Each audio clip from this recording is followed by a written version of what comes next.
2024 లేదా 25లో డిగ్రీ లేదా బీటెక్ చదివారా? సాఫ్ట్‌వేర్ జాబ్ కోసం ఎదురు చూస్తున్నారా? అయితే కోడ్ జ్ఞాన్ 100 డేస్ కోర్సులో చేరండి. జాబ్ సాధించండి.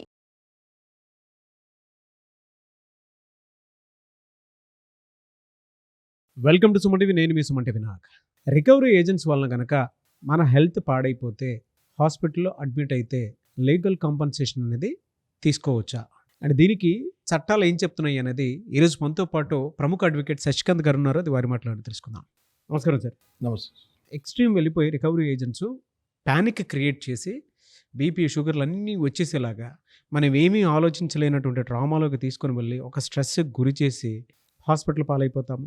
ఏం చేయాలో అర్థం కాని పరిస్థితి. అలాంటప్పుడు చట్టపరంగా దాన్ని క్లెయిమ్ చేసుకునేటువంటి అవకాశం ఉంటుందా? ఈ రికవరీ ఏజెంట్ హరాస్మెంట్ని మనం ఏ విధంగా ఆ సమయంలో తీసుకోవాల్సినటువంటి అవసరం ఉంటుందంటారు? కాంపన్సేషన్ ఉంటుందా? మనం తీసుకుంటే ఒక్కొక్కళ్ళు ఒక్కొక్క మెంటాలిటీ ఉంటుంది. కొంతమంది చాలా స్ట్రాంగ్ ఉంటారు. ఎన్ని కాల్స్ వచ్చినా రికవరీ వాళ్ళవి ఎన్ని హెరాస్మెంట్లు ఉన్నా తట్టుకుంటారు. వాళ్ళకి ఎటువంటి ఇంపాక్ట్ ఉండదు వాళ్ళ హెల్త్ మీద. కొంతమంది చాలా సెన్సిటివ్ ఉంటారు. నాగరాజ్ గారు హైలీ సెన్సిటివ్ ఉంటారు. వాళ్ళ మొబైల్లో డైలీ ఒక 100 నుంచి 200 టైమ్స్ ఈ రికవరీ వాళ్ళ కాల్స్ వచ్చినప్పుడు ప్రతి ఒక్కొక్కడు ఒక్కొక్కలాగా మాట్లాడినప్పుడు రఫ్గా బకెట్ 1 అంటే 1 to 30 days లోపు బకెట్ 1 అంటారు. అది ఈ బకెట్ 1లో కలెక్షన్ వాళ్ళు ఇష్టం వచ్చినట్టు మాట్లాడతారు. నాగరాజ్ గారు మ్యాక్సిమం స్క్వీజ్ చేయాలన్నమాట. బకెట్ 1లో టార్గెట్స్ ఎక్కువ ఉంటాయి కలెక్షన్ వాళ్ళకి. చాలామందికి తెలియదు. బకెట్ 1 అంటే 1 to 30 days. ఈ 30 daysలో ప్రెషర్ చాలా ఎక్కువ ఉంటుంది. ఈ 30 days దాటితే కొంచెం ప్రెషర్ తగ్గుతుంది.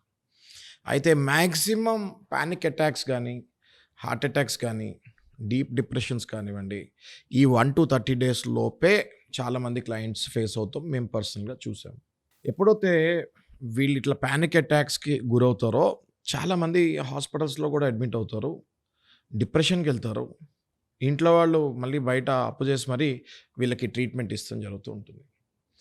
ఇలాంటప్పుడు వాళ్ళకి చట్టం ఏం రైట్స్ ఇస్తుంది అన్నది కూడా వాళ్ళు తెలుసుకోవాలి.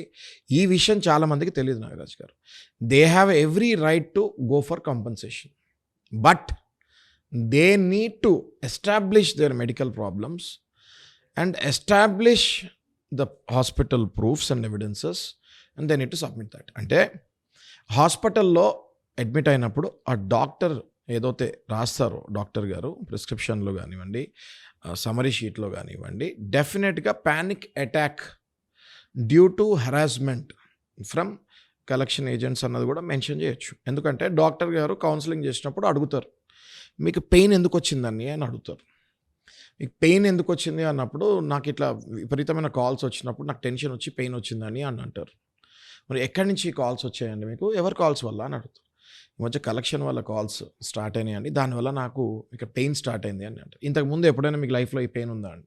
ఎప్పుడు పెయిన్ లేదు అంటే it is a clear cut heart stroke or panic attack caused by only collection agents. క్లియర్గా డాక్టర్ తోటి అది మెన్షన్ చేయించుకోవాలి.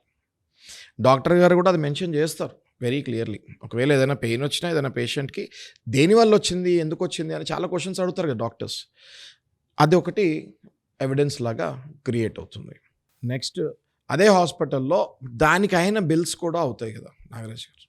ఒకవేళ if this panic attack is caused by the continuous calls from the collection harassment అంటే admit అయిన తర్వాత bills ఏవైతే అవుతాయో సుమారు ఒక 50,000, 60,000 లేకపోతే ఒక 40,000 అయినాయి అనుకోండి.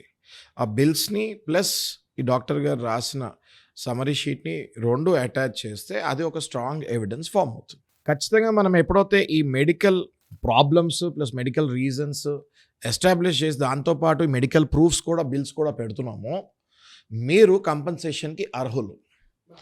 ఓకే, అయితే ఇందులో ఒకటి మిస్ అయింది ఏంటి అంటే, ఏదైతే మెన్షన్ చేశారో డాక్టర్ గారు దానికి తగ్గట్టు కలెక్షన్ వాళ్ళు మీకు ఫోన్ చేసినట్టు కూడా కంటిన్యూస్గా మీకు ఎన్నిసార్లు చేసినట్టు కూడా ప్రూఫ్ బయటకు తీయాలి.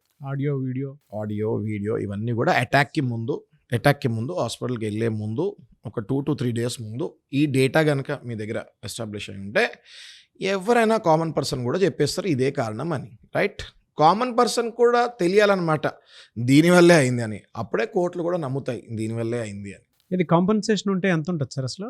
Nagaraj garu, compensation depends on the person's status and the loan amounts. అర్థమైంది మీకు? And the problem and the medical problem what is there. అప్పుడప్పుడు మనము 50,000 నుంచి 2-3 లక్షల వరకు కూడా కాంపన్సేషన్ తీసుకోవచ్చు. ఇప్పుడు మీరు తీసుకోండి, చాలా పెద్ద పెద్ద బిజినెస్ మ్యాన్స్ ఉంటారు, వాళ్ళకి లోన్లు కోట్లలో ఉంటాయి. సో కాంపన్సేషన్ కోట్లలో రాదు. మీ మెడికల్, మీకు హాస్పిటల్లో దానివల్ల మీకు ఏం డ్యామేజ్ జరిగింది చూసుకొని ఆ బిల్స్ పెట్టి, ఆ బిల్స్ వరకు ఎంత ఖర్చు అయిందో అంతవరకు మీరు కంపెన్సేషన్ తీసుకోవచ్చు.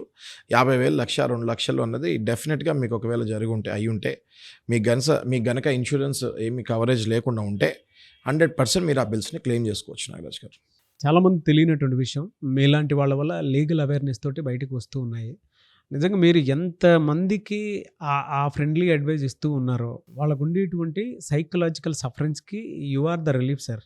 Thank you Nagaraj garu. ఇంకోటి కూడా చెప్తున్నాను మీ ద్వారా, మీరు తెలుసుకోవాల్సిన విషయం ఏంటి అంటే, ఇన్ని కోట్లు అప్పులు అయిపోయి మీరు ఎప్పుడైతే తీర్చుకోలేని పరిస్థితిలో ఉంటారో, ఈ కలెక్షన్ హెరాస్మెంట్కి గురయ్యి మీ ప్రాణాలు పోగొట్టుకోకుండా మీరు సింపుల్గా కోర్టుకి వెళ్ళి నా పరిస్థితి ఇప్పుడు ఇది అని చెప్పి లాస్ట్ 1 year మీ బ్యాంక్ ట్రాన్సాక్షన్స్ చూపించి ఎందుకు లాస్ అయింది నా బిజినెస్ అని చెప్పగలిగితే తప్పకుండా కోర్టు వారు మీకు తగిన సమయం కూడా మీకు ఇస్తాం జరుగుతుంది. ఆ టైంలో మీరు మళ్ళీ మీ ఫండ్స్ అడ్జస్ట్ చేసుకొని బ్యాంకు వాళ్ళకి సెటిల్మెంట్కి వెళ్ళమని నా సజెషన్ ఇస్తాను నాగరాజ్ గారు. మళ్ళీ మీరు ఈఎంఐస్ కట్టి మళ్ళీ 100% కట్టాలి అంత స్టామినా ఉంటేనే కట్టండి. లేకపోతే మీరు డైరెక్ట్గా బ్యాంక్ వాళ్ళకి లెటర్ రాసి లేదా కోర్టు ద్వారా సెటిల్మెంట్ అడిగి సెటిల్మెంట్ చేసుకొని మీరు 30-40% లోపు సెటిల్మెంట్ మీ లోన్స్ మీరు చేసుకోవచ్చు. డెఫినెట్గా వెరీ గుడ్ ఇన్ఫర్మేషన్ సార్. నిజంగా నేను అంటే ఎంత ఎదిగానంటే ఈ వీడియో మీతో పాటు చేస్తున్నందుకు చాలా హ్యాపీ ఫీల్ అవుతున్నాను. Thank you Nagaraj. చాలామందికి అంటే లోపల ఒక తెలియనటువంటి ప్యానిక్ ఉంటుందండి. సొసైటీని ఎలా ఫేస్ చేయాలి, నన్ను నేను ఎలా ఇది చేసుకోవాలి అంటే అవతల వైపు వాళ్ళ నుంచి మనం ఏదో రేపులు మటర్లు చేసినంత ఇదిగా కూడా కాల్స్ అవి వస్తూ ఉంటాయి మనకి. ఒకలాంటి ప్యానిక్, బియాండ్ ప్యానిక్ అనుకోండి అది. అవును సార్. అందుకే అక్కడి వరకు వెళ్ళిపోతారు. అంటే హెల్త్ కూడా పాడైపోయి అంత దెబ్బతినంత స్థాయికి వెళ్ళిపోతూ ఉంటారు. డబ్బు అనేది లీస్ట్ అండి when it comes to health is wealth. So అటువంటి ప్రతిదానికి మీరు ఒక సమాధానంగా మారి ప్రతి ఒక్కరిని కూడా అవేర్నెస్ క్రియేట్ చేస్తున్నారు చూసారా. I'm very happy for you and thank you so much. Thank you thank you so much. Thank you.